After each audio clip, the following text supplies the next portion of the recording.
I'm walking down the street. I do want to say to Doni and many of you in this room that over a very long career in this city, all of you have helped me and my colleagues tell the truth and to try to tell. I may not look like you and you me, but my head up. I'm from South Carolina, so I just... What does this event mean to you, Miss Peggy Morris? Oh, my heart, Happy 20th anniversary. my heart is about loving up on my sisters. Do you know what it feels like to have your sisters in the room? John. And dare to be different and unique. I'm gonna be the best me I can be by letting His glory shine through. I am beautiful, I am blessed, but not just what you see in the flesh. I'm free from people, free from myself. There's a The doctor lived next door to the janitor, to the reverend, and the lawyer. We were together. Now we get so high and mighty that you create stress for your society because you don't like poor black folks either. That's a health problem. Get yourself together so I can stop being taking care of geriatric people and get back to pediatrics. I thank you, Doni, for all you've done. Let's keep doing it all the more. letting His glory shine through. Dare to be you, dare to be me, dare to be different and unique. I'm gonna be the best me I can be by letting His glory shine through. And I dare you, I dare you, I dare you to be you. First name's Doni, last name's Glover. In it to win it for the long haul, baby. Okay, it's a beautiful day in the neighborhood. Let me tell you, I've been following this story about Brooklyn here in Baltimore, and it's very clear that some major fumbles happened with this whole shooting, mass shooting, largest mass shooting in Baltimore history. We find out today that there was a cleanup done before all of the evidence was gathered. And I'm not sure how you return from that. But anyway, today's guest is John Blake. He's an award-winning CNN journalist who just wrote a book, More Than I Imagine. It's a very deep story, what a black man discovered about the white mother he never knew. And without further ado, as a matter of fact, I should mention that his brother and I were in the same class. Now, I always thought they were twins. Let me just find out. That's one of the questions. Are you two twins, John? No, we're not twins. Well, you look like twins. You could be twins. No. People thought that all the time. We wore the same clothes, and we always had to answer that question whenever we went up to Mondawmin or we went to Lamel. People would ask us that. Now, the book starts off. Now, I did my best to get through the book. It was a whole lot to wrap my brain around in the midst of being a busy journalist, nonetheless. But you talked about, I don't recall a lot about Lamel. You didn't go deep into Lamel. Right. Now, long before there was a wire, there was Lamel. Oh, yeah, that's true. I don't know that the wire could touch Lamel. Yeah, I do recall they had that season where they followed the four boys. That reminded me a little of Lamel. But I don't know if people in Baltimore know about Lamel, but Of when course. we went, it was a pretty tough place. But the story, what I'm talking about, is I talk a little bit about The Wire because, as you know, West Baltimore, where we grew up, is where The Wire was set. It was where the Freddie Gray protest erupted in 2015. And so it's become this place, this symbol of poverty, racism, hopelessness, despair, and all that thing. And so this story that I'm writing kind of challenges that narrative.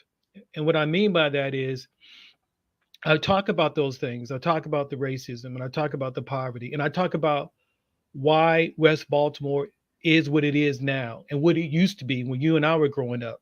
There was more community. There was more civic groups. There were more Black churches, more active.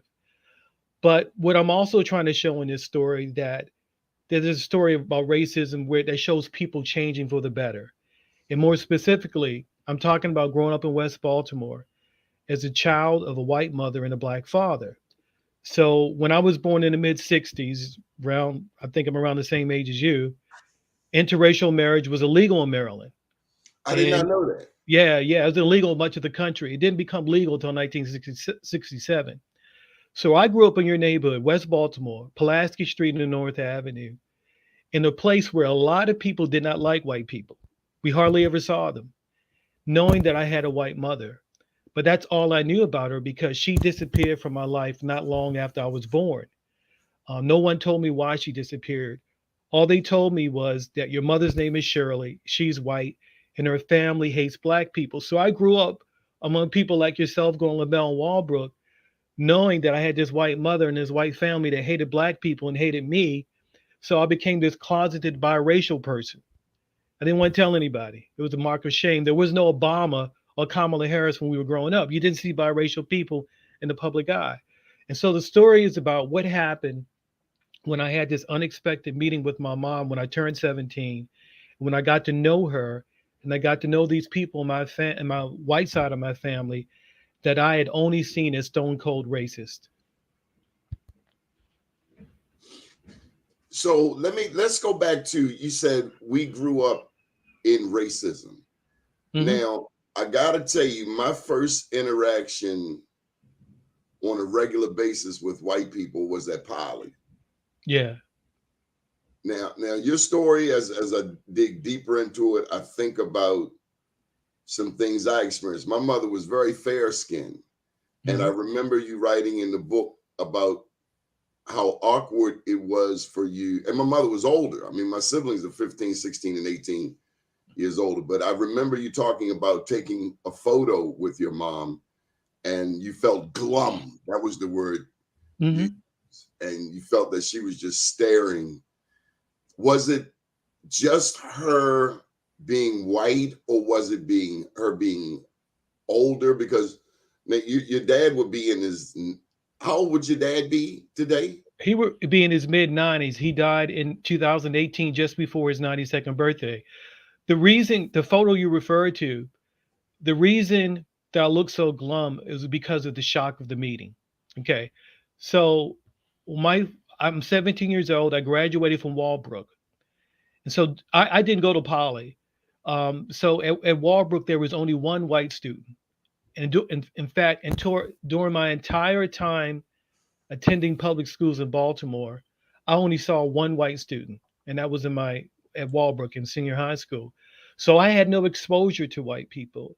And the only exposure I had to white people were like white police officers who came through the neighborhood and beat the hell out of black people.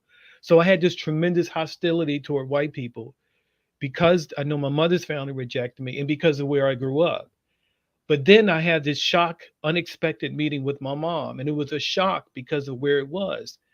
When my father said, "Hey, I want you to meet your mom," she drove me and my younger brother Patrick, who who you grew up with, through this red brick building near the BWI airport, Anne Arundel County. It looked like the set for the Shawshank Redemption. We went into this waiting area, and we could hear people like moaning in pain in the background. We still didn't quite know where we were.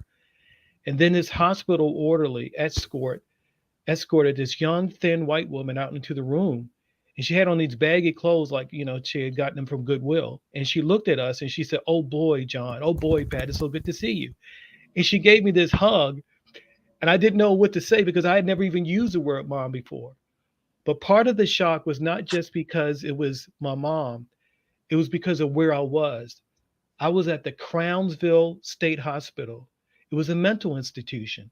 Oh, I know. Yeah, Crownsville had a notorious reputation. So no one told me that my mom had schizophrenia, a severe form of mental illness. We didn't make that discovery until we saw her in that waiting room in Crownsville that day.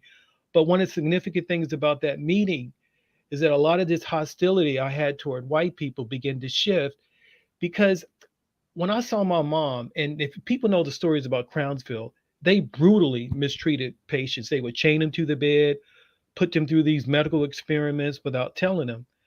But when I saw her and thought, wow, she's been living here most of her life, I was like, I didn't know a white person could suffer like this. So it was the first time I began to feel empathy toward a white person. And that was the beginning of this journey to know her and these other white members of my family that didn't want anything to do with me because my father's black.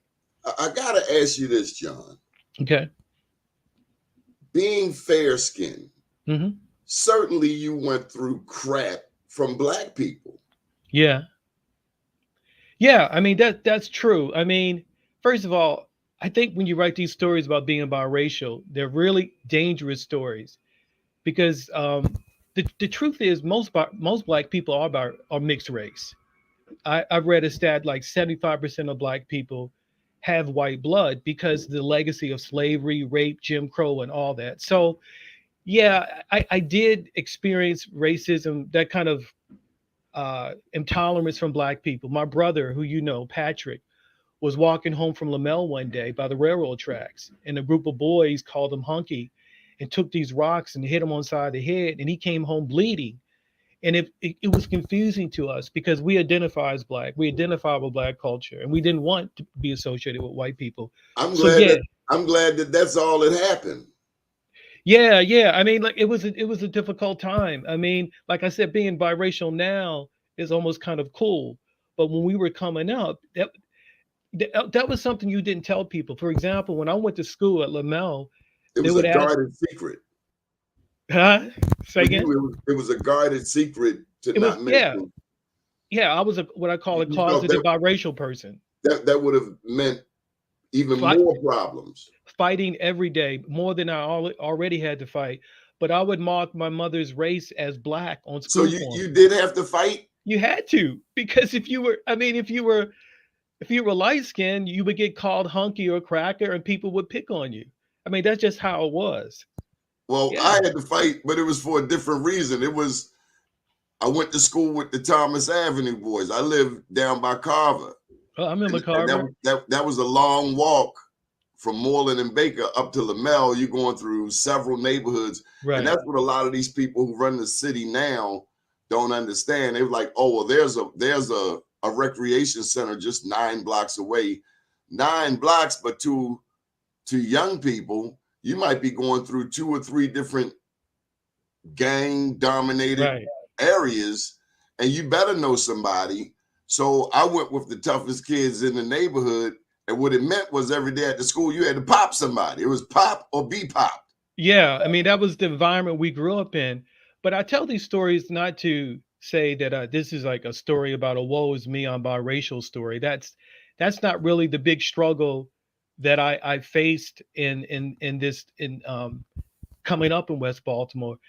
The biggest struggle that I have experienced as being the child of this white mom and his black father, it's really the struggle between my identity as a journalist covering race and what I experienced in my family.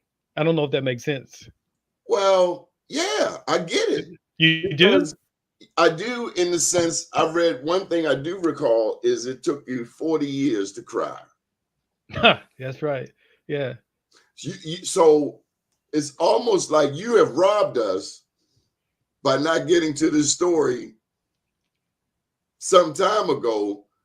And if anything, I would think that the white journalists that you interact with, their respect for you goes up even higher because I don't know what white journalists have to suppress in themselves in order to be a better journalist. But I damn well know what we go through. One, you got to be twice as good. Those were the rules we were raised under. You got to be twice as good just to compete. Why?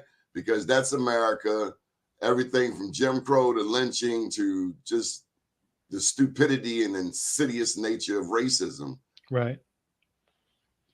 But through all of that, we just trying to be a damn journalist. But it's all of this extra stuff that America brings at you. And so really just the fact that you survived all of this and you Yeah. had to suppress it.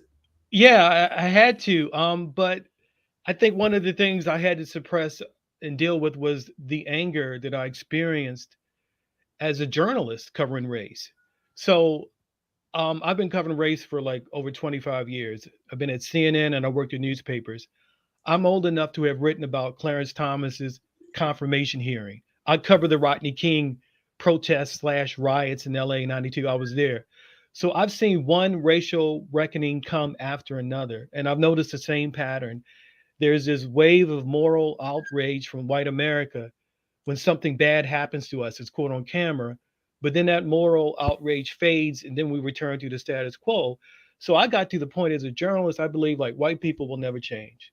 White America will never change. Racism is too embedded in the DNA of this country. But yet, what I experienced with the white members of my family who were incredibly racist was a totally different experience. It conflicted with that because I saw these same white members of my family who called me a zebra child, who thought that white and black people should be kept apart, who called my father the N word. I saw these same people change in ways I never expected. What was your dad's name? His name was Clifton Blake, but everybody called him Tony. Now you know you dry snitched on him. He told you could have left out the top paper part. Oh yeah, yeah. But he was marijuana. He was quite a character. He was a merchant seaman. So he spent most of his time overseas. And I always wondered, like, why would you be so bold to openly date a white woman in Baltimore in the mid 60s? He told me police officers would stop them, cab drivers wouldn't pick them up. And I always wondered, why would you do something like that? And I think a huge part of the reason was because of his job. When he was a merchant seaman, he spent most of his time overseas, and they treated black men in places like Europe differently. They gave them a measure of respect that they couldn't find in the States. So he was accustomed to living with a certain amount of freedom and boldness. And he brought that back to Baltimore when he lived. And he saw a woman who was white, like, I don't care. I'm going to try to go out with her. And that's what happened.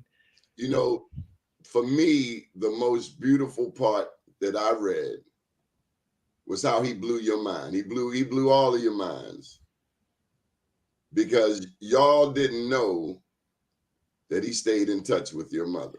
Well, that's a great observation, Doni. Yeah, because my story is kind of like many different layers to it. I mean, it's kind of like a mystery. It was a love story. Yeah, it's a love story. And some people say it's even like a supernatural thriller because there's some unusual elements to it. But at the heart of it is love. Yeah. My father really did love my mom, and I didn't believe that for a long time. But you later explained wherever she went, he found her. Yeah. Because of her mental illness, she spent most of her life in these institutions. And so he kept in contact with her. So she had been rejected by her family and by her community for being with this black man and having two black sons. But my father was the only one she had for a long time. But it was your auntie. Yeah. Who was the auntie name? Sylvia, the one who helped raise me. The one who explained to you, you thought this, it was one passage in particular. You thought this, and she explained that. You thought this, and she explained to you that your mother was a. Oh yeah, she was a runner. Yeah. I know you're talking about. You're talking. Yeah. She would ride down the hill full throttle on a bike, like a daredevil. But the part that I really, really liked about what you wrote about your mom was a fighter. Yes.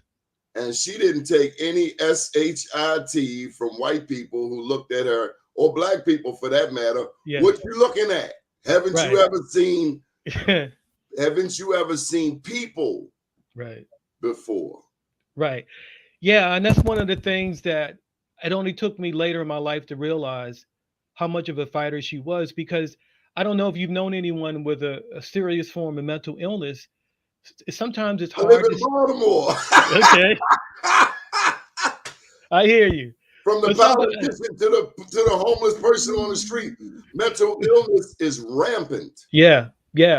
So it's hard sometimes to see past the mental illness and see the person, because you just see the illness and you see the manifestations of that. And for a long time, I just saw my mom as this fragile woman.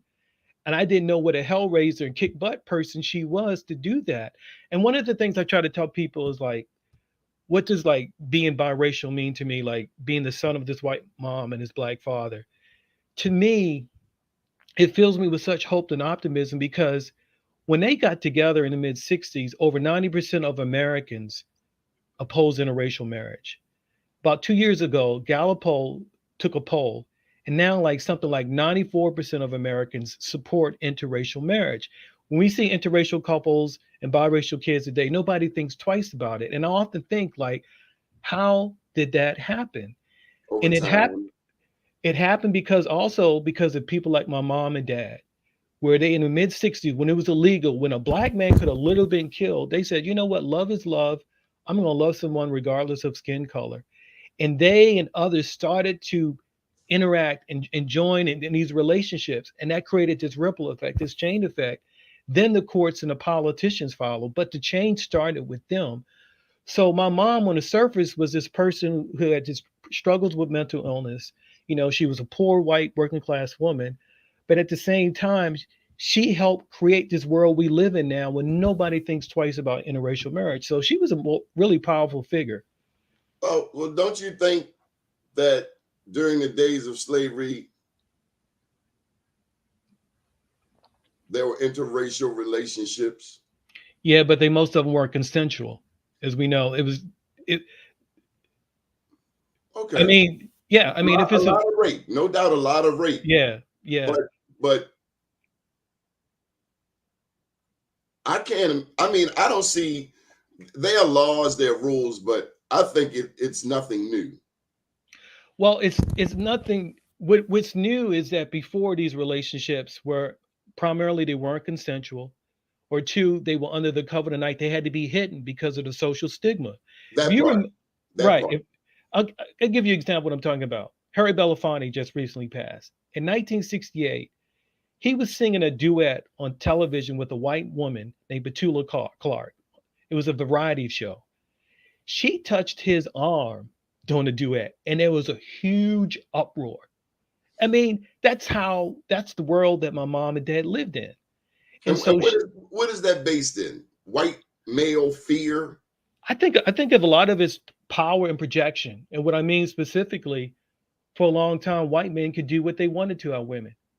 And they project, and they were the ones, white people were ones who were really drawn to black people sexually. They thought that black people were hypersexual. They were drawn to us, but they couldn't admit that into us. I'm So not going to buy that all the way. well, there's a lot been written about that. They project, that's part But of it. but those are stereotypes, aren't they? Yeah, but people are motivated by stereotypes, even though they're stereotypes. But this stereotype of black people being hypersexual is going to be a different thing. It White, depends on the person. okay, but you have to answer your question. I think that motivated some white people, and that's why they were drawn to that. But they projected that stuff on the black men, like it's really black men who really want to be with white women, where it's really the case they want to be with black women. So Of I think part course. of I think part of that is projection. But a lot of our ancestors already knew that. I I agree. mean, as you talk about, you're a journalist. I'm a journalist. We're both in media. What comes to my mind as you discuss this is D.W. Griffith's The Birth of a Nation. Okay. That was the first film that our media professor at Coppin had us watch for this very purpose, to understand the origin of the stereotypes in America and what we, including you as a black journalist, would be up against. And if you never wrote this book, you still are in this battle to humanize. I read that in your book, to humanize not just black people, but even white people, even good white people, even just decent white people like your mom. It made you look at the humanity of all people. And so kudos for digging deep, because the first question, another question that came to mind was this book therapeutic for you? And if so, how? It was because it helped me to have a genuine family, because for so long I felt like, like I said, half of my identity had been amputated at birth. So to get to know these white members of my family that I had only seen as monsters, to get to know them, to see that you can't define people by their worst act, that some of these same people who treated me incredibly racist, they were able to change and they become better people. So that was incredibly therapeutic, because in journalism, what I see in race, I don't see much change. I don't see that many white people changing. And I used to begin to think that it couldn't happen. But when I saw that in my private life, it was incredibly therapeutic, because if people can change, a country can change. So it's a hopeful story. And I got to caution this by saying it's not one of these stories that implies if we just hug white people and become friends with them, racism will disappear. I know racism is about power. It's not just personal relationships. But I do think that, having these kind of interracial relationships, getting to know people beyond the stereotypes is really important. And so that happened in my family. Since Marilyn Mosby charged the cops, Yeah. she charged 3 white cops and 3 black cops. Since the trial, where only the 3 blacks went on trial, then the thing was thrown out. When everybody saw the white guy put the knee in his back and then drag him to the paddy wagon, all we saw was white cops. Mm-hmm. Thing hits the media, hits the news. 3 black cops, 2 black men, 1 black lady, Alicia White, Sergeant Alicia White. That's as that unfolds. Since then, the police have taken a knee. Yeah, we've talked about that. In the past 8 years, it is nothing to be on Pennsylvania Avenue to see a cop in a store and kids rolling weed and smoking weed right there in the store. So the cops have taken a knee. 28 people shot, 2 people killed. I have to wonder if it were 28 white people shot and 2 white people killed, if they would have cleaned up the evidence. That's what was revealed today on the news, that they did a cleanup before they even got all of the darn evidence. But what I'm getting to is now, 8 years ago, where a white person seeking drugs would get pulled up. I live right here in Sandtown, where Freddie Gray happened, where a white person would pull up on the avenue, the cops be like, get back in your car, get the hell out of here. Now, I have white people in my alley eating off of the ground. And I got to tell you, Patrick, it was not new to those who are regular listeners to the show. I was flabbergasted. One morning, before I do the broadcast, I hear this commotion. I hear the dog at the front door. And it was a white woman who didn't have a foot. One of her feet was amputated. And she was literally, John, crawling down the street. Now, there's a part of me, I grew up like you grew up, had this, I got chased out of Carroll Park, got chased out of Hamden, got chased out of Fort McHenry. I understand that. But I have never seen this level of hopelessness and yes, poverty. Yes. We thought we had it bad growing up. Yes. We don't know how blessed we were. We have never seen anything like this. I talk a lot about that in the book. Baltimore, West Baltimore is almost like a secondary character. Like, one of the questions I wanted to show is, how did it get from what we experienced, which was bad, but to what it is now? And I talk about how there were all these little known decisions that were made behind the scenes that went into making West Baltimore into what it is. A lot of people familiar with, the zero tolerance approach to policing that really. Martin O'Malley. Yep. How you could just be standing on the corner and you get arrested for trespassing. You go to jail. Sitting on your own steps. Right. But there's also things like the disappearance of those blue collar jobs that my father, my uncles worked, that where a man could have a high school education, could join a union and could earn those benefits and support a family. That left Baltimore. The steel plant, Sparrow Point, closed down. So I talk about that. I talk about white flight. After King, was assassinated in '68, when all the whites started fleeing places and they took that tax money with it. So I talk about all those kind of things. What happened when they canceled the red line? I mean, I know growing up in West Baltimore, I felt so cut off from the rest of the world. And so that sends a psychological. Martin O'Malley could have made that red line happen. Yeah. He was the kick the can down the road type of dude, and so it lands at the foot of Larry Hogan. Yeah, and the picture was painted of him as if because he didn't support the red line, that makes him a devil. And again, the media and misinform people. You remember the Highway to Nowhere? Yeah, I do. I remember driving. They knocked down all of those black communities, all of those homes, only for nothing to happen. So, right. And then you're in Atlanta. Atlanta subway and Baltimore subway came about around the same time.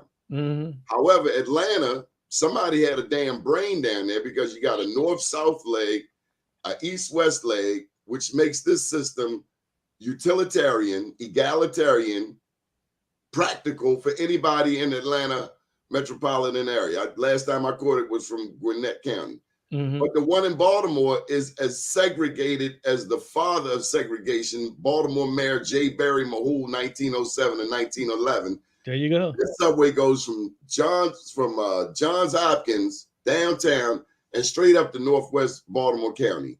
It's got to be the most retarded, insidious subway system in the world. Right. So, Donnie, when people talk about what's wrong with West Baltimore, they often don't talk about what you just talked about.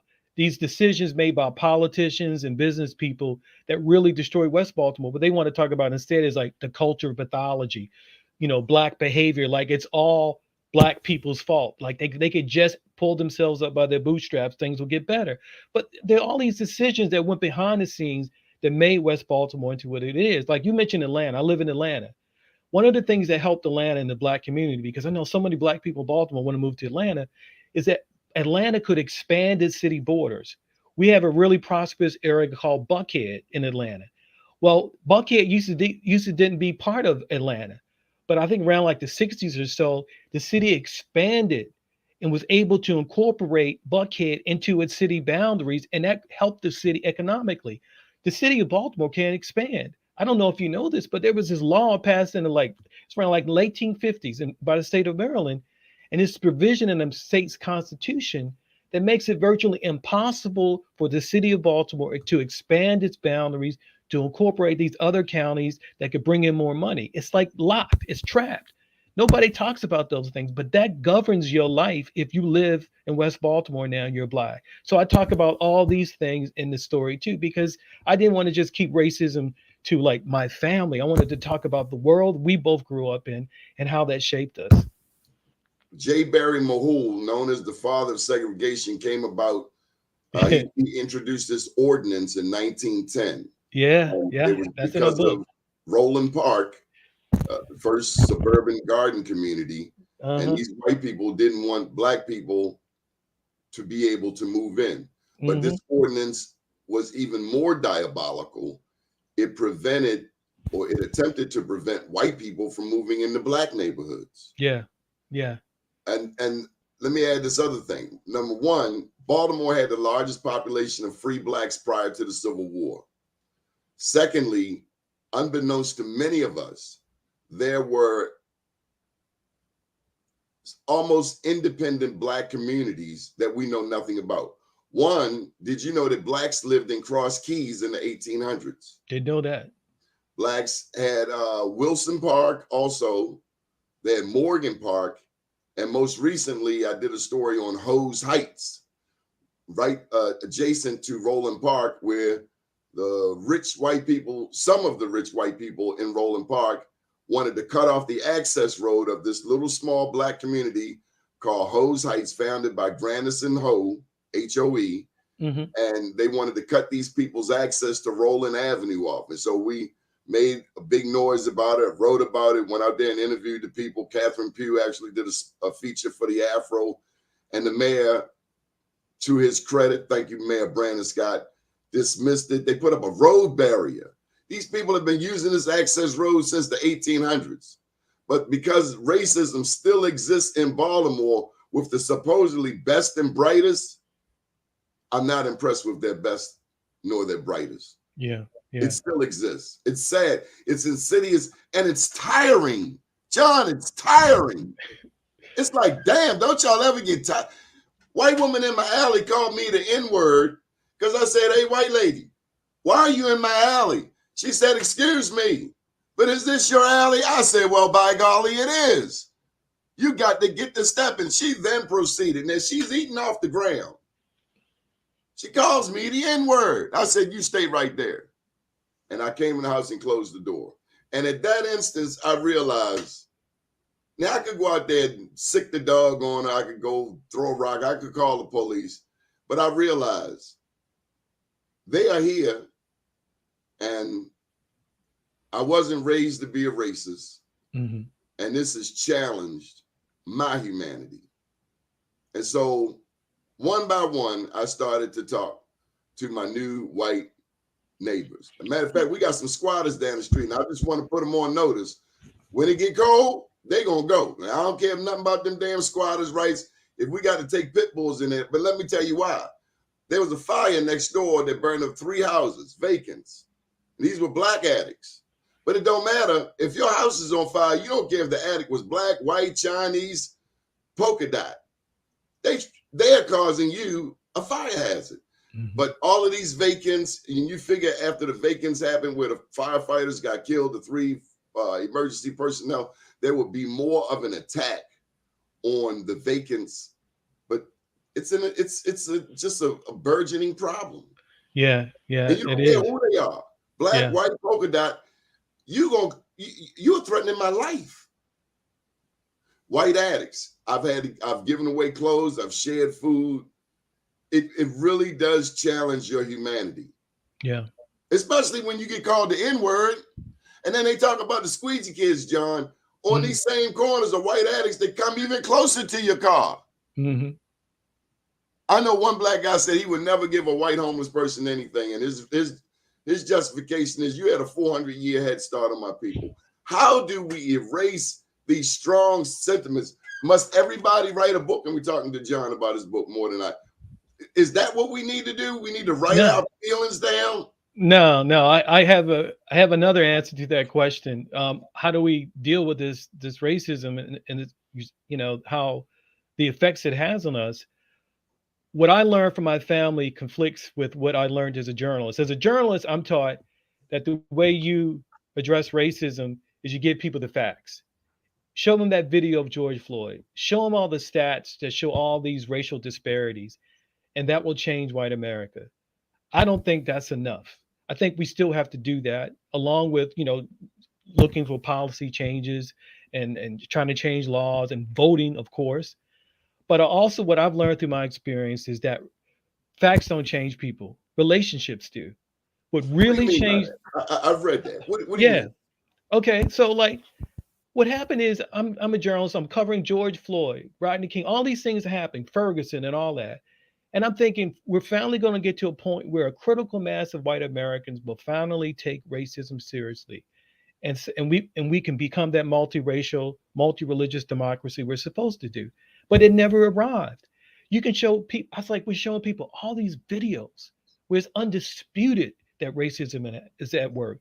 We can talk about the election of someone like Trump, who's the most came to my mind. Right. So who's probably the most overtly, people consider him the most overtly racist president since Andrew Johnson in the 19th century. No matter what happens, it's never enough.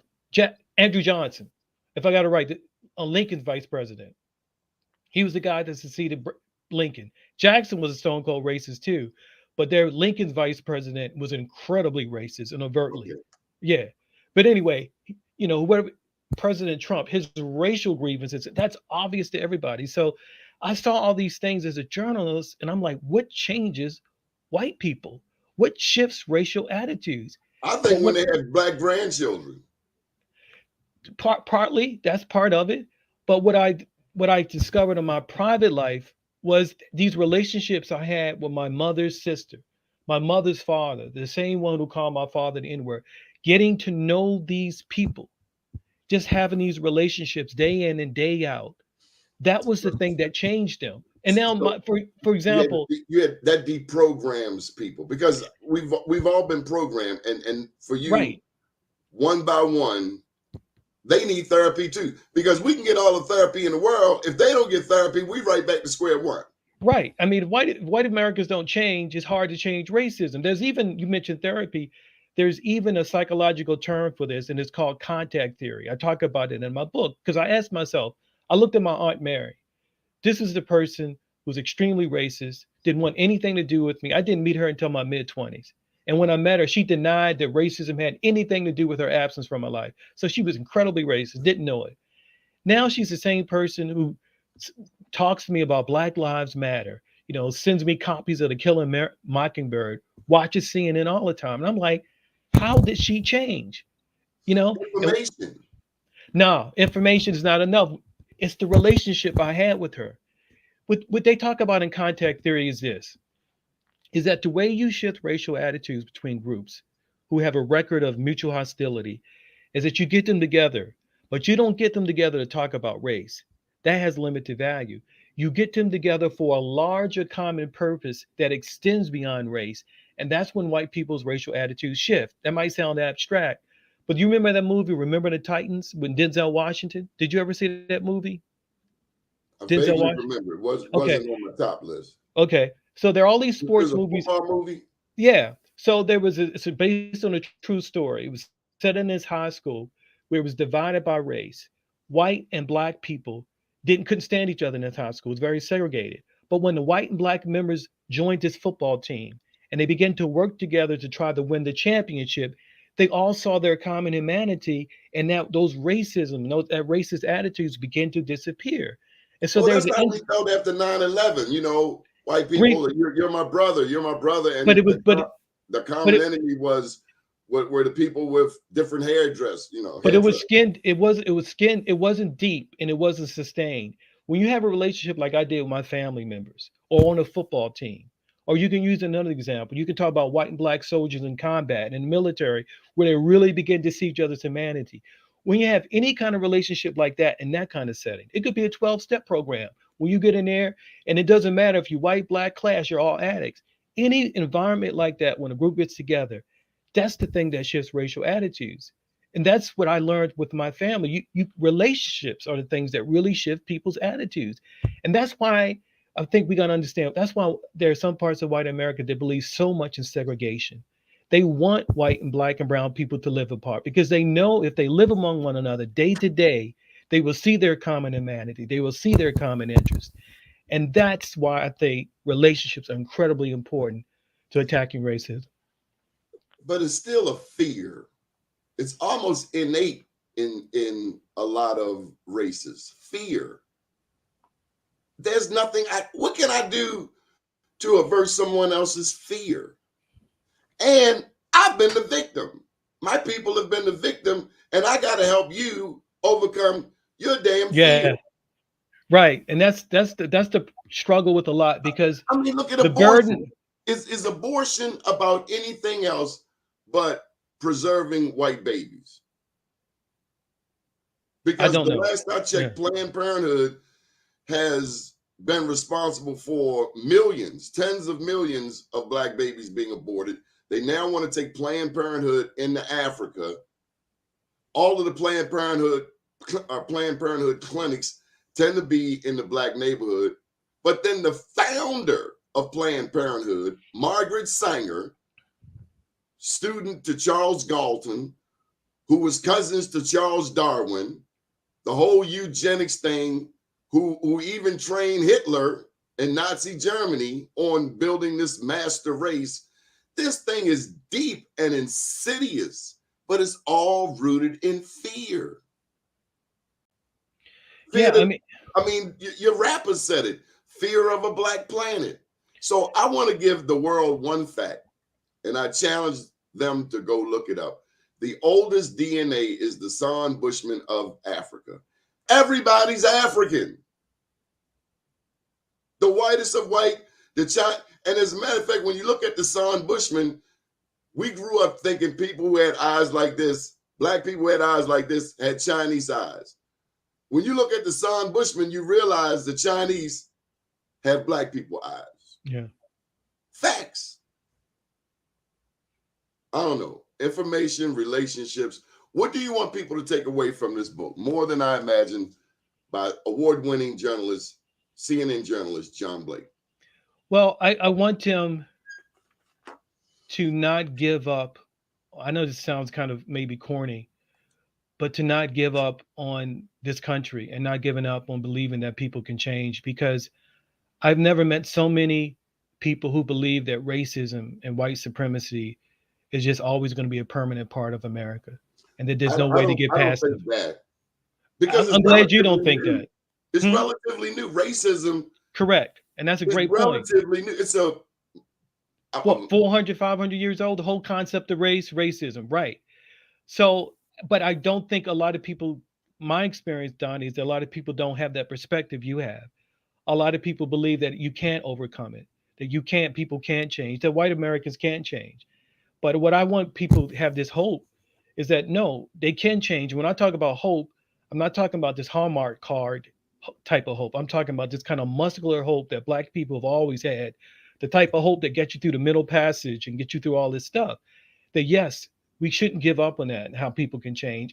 But we have to understand that it just can't come through information and facts. We have to be in these relationships. We have to be around people who look and think differently. That's how we shift attitudes. And it's difficult. It's difficult, particularly as a Black person, where we're always trying to have to understand them and forgive them. But those are the things that really shift people's attitudes. And that's what I learned from the white members of my family who wanted nothing to do with me. We feel that every day we turn on Fox television. Yeah. They paint a picture of the squeegee kids as the major problem with Baltimore. Mayor Brandon Scott, to his credit, has done a lot of work with the squeegee kids, and I don't see them out like once before. Yeah. But the white panhandlers who aggressively come up to your cars, Fox never says one word about them. Yeah. And it's so painful when it's a Black reporter on television giving this report every day. I mean, you know there's going to be a white report, but when the Black one says it, it's like, well, damn. And I just want to commend you for not having a job where you have to stoop and act like you don't see what else is going on, because I know the struggle. That's why I had to do my own independent journalism. Mm-hmm.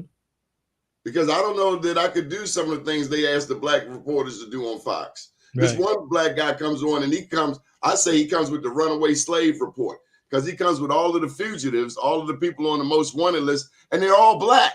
Yeah. America is 5% of the world's population. We have 25% of the world's inmates. 30 to 40% of them are Black women, and Black women are the fastest growing demographic. The only other country that incarcerates Black people to such a high rate is the United Kingdom, America's #1 ally. So you mentioned the soldiers. When the soldiers come home from the Revolutionary War, the Civil War, World War I, World War II, Korea, they come home, their back is straighter, their grip is firmer, their stare is more stern, and they are not afraid to die. And then they turn around and get lynched. This is a mean country, man. It is. But it can change. Yeah. Navigate it. And I don't know, man. There's a bunch of comments up here. Here's the most recent one. Principally and spiritually approaches needed. Machine of racism, a huge fungus. Seeing a person as human being past mental illness is something else. So let me ask you this because when we talk about mental illness, a lot of times in the Black community, we don't want to talk about mental illness, but it's ubiquitous. It's everywhere. Correct. Some people may have it and not even know it. What did you learn that you can share with people about being aware of the mental illness that we all struggle, because it's mental health, just like physical health. You got to do your push-ups. You got to do things for your mind. You got to do things for your spirit to be a whole person. How do you maintain the semblance? And kudos to your wife too, because as I read that book, I was like, damn, he was away for a long time writing this. Then you had to dig and dig and dig. What can you share with us about maintaining optimal health, mentally, physically, spiritually, and so forth? I think for me as a person with my experiences, what's really been important is being part of a spiritual community. One of the things is that where Nibs comes in? Yeah. So I think one of the things we struggle with as Black people is dealing with this rage, this anger that we carry around almost every day based on how we're treated and what we see in the world. And I carried that around, and definitely carried it around because I knew I had this white side of my family who wanted nothing to do with me. But in addition to meeting my mom and her family, when I joined this spiritual community in college, when I went to Howard University, that really helped me because I happened to join this church that was interracial. And so for the first time, I began to see white people as human beings, that they weren't all racist, that they weren't all bad, and I could develop friendships with them. And so that really helped me overcome this kind of this perception that I had that all white people are like this. So I think particularly now when people are so isolated, people stay inside watching TVs. We don't even go out to the movies together. People isolated. Human beings are social creatures, and I think it's really important for your mental health to be part of a community, and that has really helped me. I loved your questions about the Bible. Oh yeah, yeah, Did that yeah. get you into trouble with anybody in your circle? I mean, you No, raised questions, and the big one was the part about slaves be loyal to your masters. Let me tell you something, and I'll put the world on notice. You try to put a chain around my neck, I'm gonna try to take your head off as soon as you turn the other way. Now I'm not buying that. I don't care whose Bible it's in. I ain't your damn slave. I just want you right, to know that. Don't right, blink, because I'm gonna try to take your head off. right. But you had talked about Adam and Eve, and what was that word you used? Oh my goodness, I had to go get was it Adam and Eve were in this garden? You used the word I hadn't seen Well, before. what I talked about how difficult it is for a black person to embrace Christianity when we know that the Bible has been used to justify slavery with these scriptures like slaves obey your master. So how can you in good faith ever call yourself a Christian? And that was one of the struggles that I faced, and I talked about how I dealt with it. And I began to read people like James Cone, Howard Thurman, who did not paint to portray Jesus as this white blue-eyed person, but Jesus was more akin and more similar to a black man. Jesus was a ethnic minority in this Roman Empire. Israel was being occupied by Rome. Jews were being racially profiled by Roman soldiers. He grew up in poverty. He grew up seeing people being a victim of state terror. So he was very much like a black man living in the Jim Crow South. You And you that the you used an example that, and I got to tell you, it was brilliant. I don't know if you came up with it, if the editors pushed you into it. You said Jesus was the person who could bring a Klansman and a member of the oh Nation yeah, of Islam and together. have them call each other brother. Yeah, and that That was was deep. well, it's true. I mean, historically true. It's not an original insight on my part, but that was one of the things that drew me to the church and to like I can be a Christian because we talk about the world we live in now with all these divisions, white, black, and all.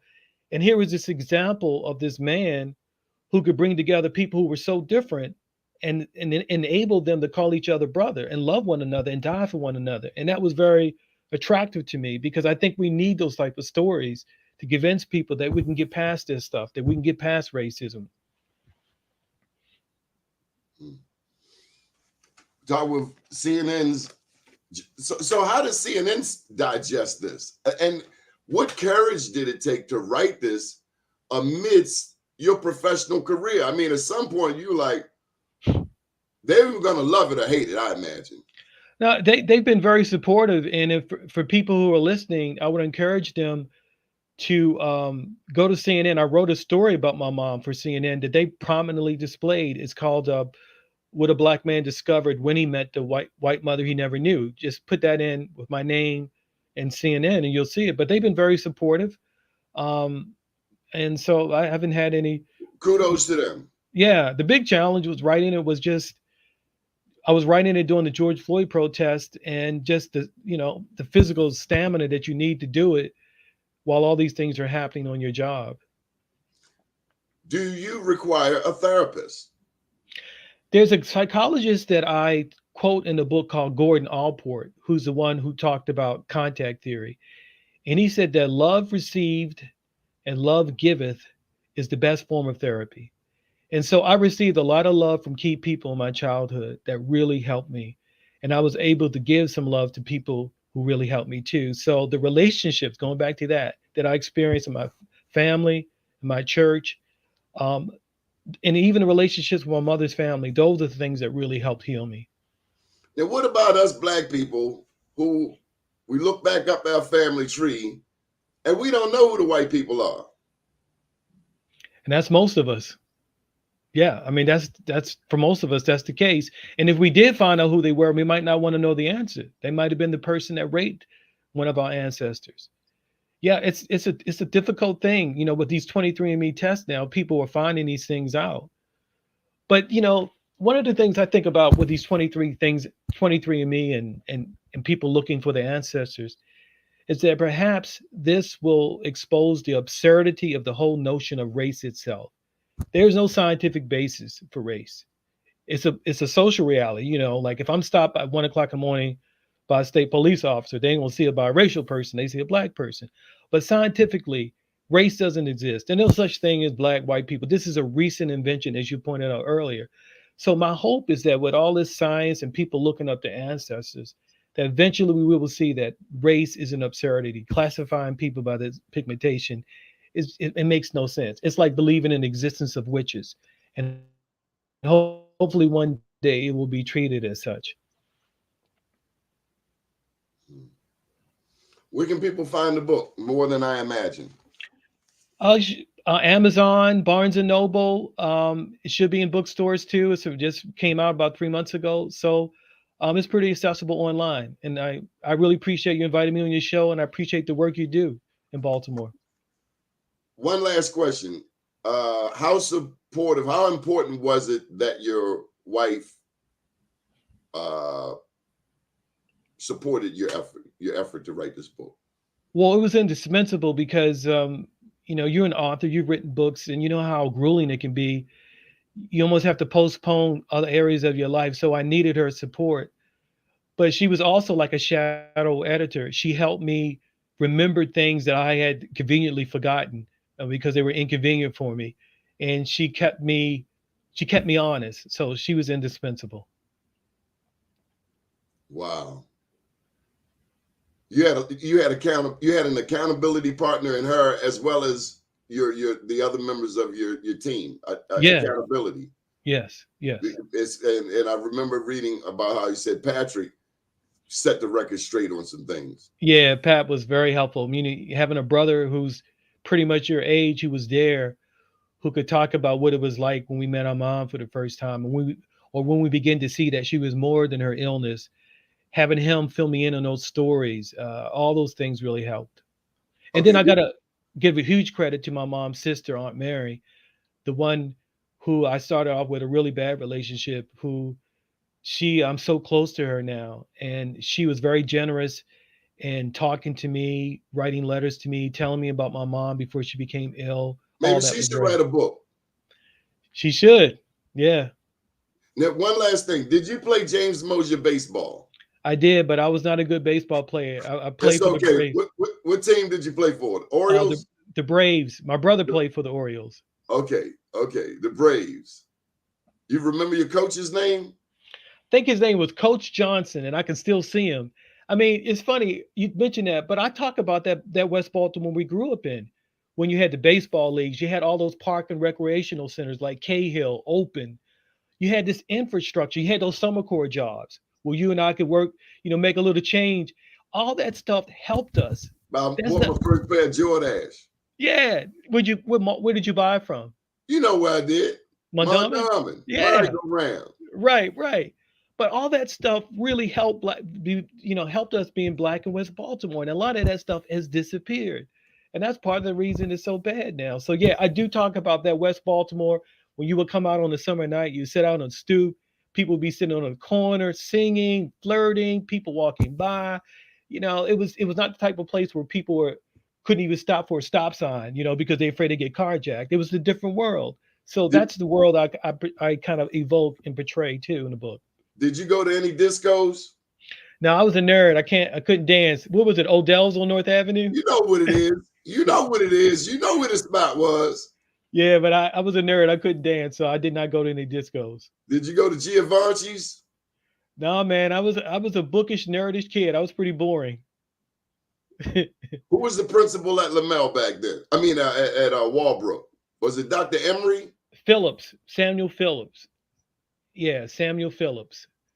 Really great teachers at Walbrook. I really met some good people there. All right. Well, we've gone over time. Anything you want to add? Anything that I didn't cover? And I'm going to call you afterwards to get my grade, because I can, you know, I'm on here with a noted journalist, and you've made me step my game up. Thank you for your coverage of this community back during Freddie Gray. Thank you. Yeah, I learned a lot. And I hope I, write some good stories about West Baltimore, and I'm hopefully my story will offer kind of alternative to the same old stories about West Baltimore and the Black people in our community. We have to have different type of stories. To my knowledge, James Mosher is the oldest Yeah, continually operated Black Little League in the country, although the definition of Little League has changed. yeah, I've heard that too. Yeah. Yeah. Thank you very much. I hope we did Lamel justice. William Hugo Lamel, by the way, the only school you can spell frontward and backwards the same way. Lemmel. Didn't know that. Okay. Good deal. Thank you, Donnie. Yes, sir. Okay. See you. Good morning, world. Okay.